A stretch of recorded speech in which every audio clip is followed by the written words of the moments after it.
Now at 6, another Target 12 investigators exclusive. Property taxes for Providence homeowners are due this Friday. Some had sticker shock last month when they got their annual bill. A Target 12 review of city tax data found lower income neighborhoods in Providence got hit hard by the tax hike compared to their wealthier neighbors. Target 12 investigator Steph Machado is here now with the findings. We combed through the tax rolls to see exactly which neighborhoods were most affected by the tax hike. Very difficult. Enrique Gonzalez lives with his family in one unit of this Broad Street two-family home. He rents out the other unit. Last year, he paid $1,949 in property taxes.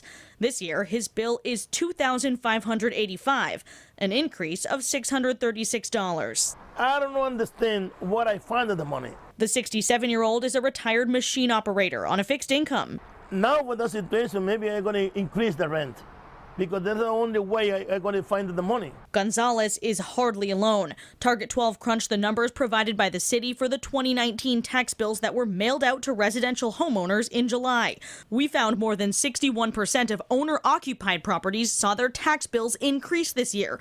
57% of non-owner-occupied properties also got larger bills. And the tax hike was not evenly spread across the city. In zip code 02909, which includes Silver Lake and Olneyville, more than 75% of bills went up. But in the more affluent East Side zip of 02906, the opposite. Only 28.7% of properties saw their bills go up, meaning more than 70% got a tax cut. We realized that this was not fair. It was insane, the amount of how the taxes were going to go up in some neighborhoods. City Council President Sabina Matos says these numbers are exactly why council leadership tried to change the tax structure this year to a two-tiered system that would tax higher valued homes more.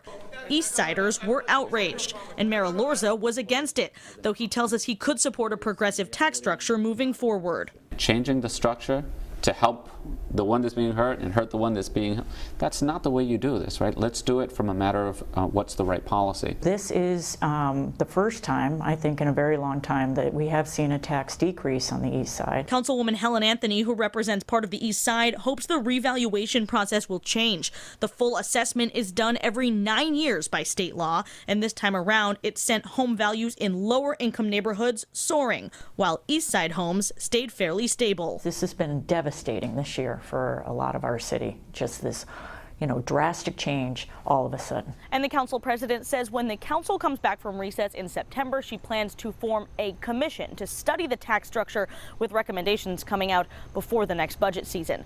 With the Target 12 investigators, I'm Steph Machado, Eyewitness News.